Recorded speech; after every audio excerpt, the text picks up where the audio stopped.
Okay folks, what we've got here, these are the ones that we roasted in the oven for about, was it about half an hour, was it? Yeah, it was half an hour. Roughly what temperature? 210 degrees in our oven, but 200 degrees in a normal oven. Okay. What's happened with these is that we found that, as I mentioned with the raw bunya nuts, that the shell is hardened up, and what my wife's going to do, and we've actually opened one up, and I'll just show you what it looks like. This is one that's been roasted, and that's the shell there, and it's a lot harder than the raw nut. It's not as leathery. Okay, so bang away.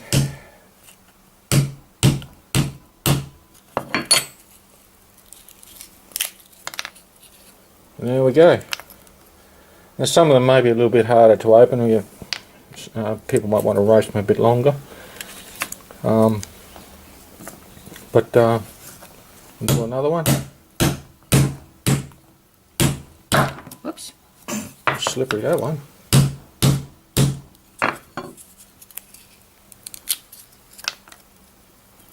Well, they're easier to open than the raw ones. Yeah.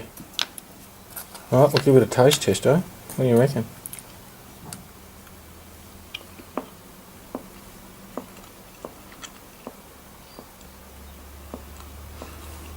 Tastes like potatoes.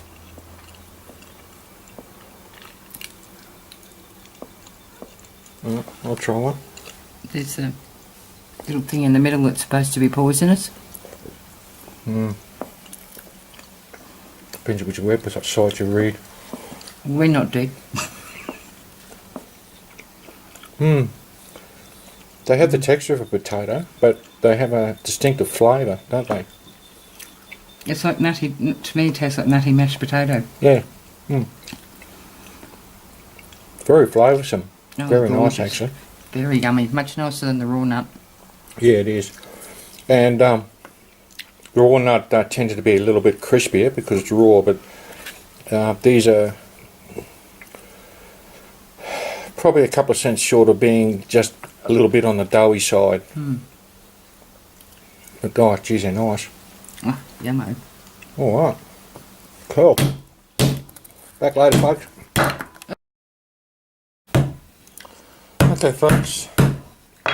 This is another type of way we've cooked these bunya nuts. These ones we boiled in salty water. The trick being is that before you put them in there, as I said before, split the nut on the tip of the nut, so you get a slight split down the seam. Then you drop it into boiling salty water for about half an hour. Some information out there say you need to do it longer, so it's really a matter of trial and error. We did add salt to this water, and again it comes down to trial and error as to how salty it is. Now we've tasted these, and we couldn't get wasn't a lot of salt taste in it, probably because we didn't add enough salt. So it's one of those things where you've got to get it down to a fine art and determine how salty you want it to taste and add the appropriate salt water combination to cook these in, and of course the length of the cooking time. And what we found with these is that compared to the roasted nuts, the skin or the shell is still relatively soft. Not as soft as the raw nut, but it's still somewhere in between soft on the raw nut and harder on the roasted nuts. So as you can appreciate, these can be a bit harder to split. Just doing a bit of improvisation here. We're using a meat tenderizer. So that's pretty much what they look like when they come out of the shell. Again, this one didn't split too well. Split the nut. It's still edible. Just got to dig it out of the shell. But give it a flavour test. Okay.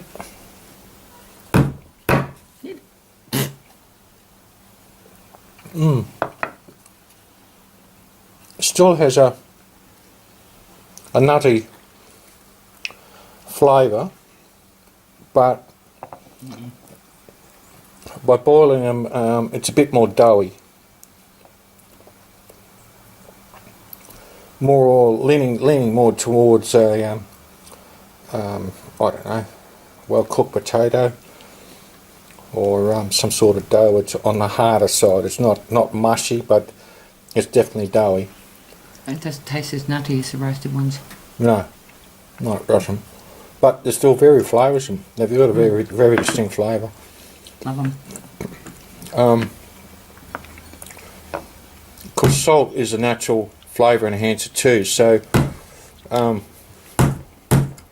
probably if you want to bring out more of the flavour in these bunya nuts, you could add more salt to it, not to the point where it's too salty to eat, but I only added a couple, about 3 or 4 tablespoons. yeah. So it's a matter of trial and error, and of course your own personal taste. And We've actually put some of these in. We're cooking up some meat in a slow cooker, and we've actually put these in there, shell and all, because the shells are already split, and we'll see what effect it has on the flavour. oh goodness. You may get some of the nut flavour in the meat, or you may find that the nuts will absorb some of the flavour of the meat. You quite often find vegetables like that too. Chocos is one, zucchini is another. They take on the flavour of whatever's been cooked with them. So we'll see how we go with that, and we'll get back to you later on it. But thanks, Harry Man, for the post on the forum. Reference bunya nuts. It's something I've never tried before, and all credit goes to Harry Man. And we're finding that these are quite delicious, and they're raw, boiled, or baked steak. And as I said, there's a lot of recipes and books, more fancy recipes and books and on the net, but we just wanted to keep with the natural flavour of these. So and they've got a very high nutritional value as well. So again, thanks Harry Man for bringing it to our attention on the forum. It was a good post, great post actually, and it's something I've never tried, and we've had a pretty good season around here, probably the best season in years, and people are virtually giving these away. So we took the opportunity of someone offering some to us, and we're trying out the bunya nut itself. So that's good. Thanks Harry Man, and I'll start another thread on this because I don't want to hijack your thread. But yeah, very interesting. Love it. It's good stuff. And one of the other things with the shells, once they've dried out, whether you boil them or bake them, I was just thinking about it before. This could make very good kindling for a campfire. And in fact, I think the Aboriginals, the bunya nut tree itself, the bark on it, it's not like a lot of pine trees. It has a more of a paper type texture, or a hard cardboard texture, where you can sort of peel it off the tree and use it as kindling to light a campfire or something like that. So that may be something to keep in the back of your mind. I haven't tried it yet. I'm not going to try it because we've got quite a high fire danger around here at the moment.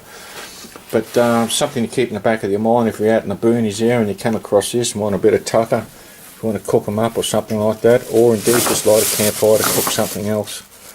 So that's great. Again, thanks very much Harry Man. Well done. Okay, see you later.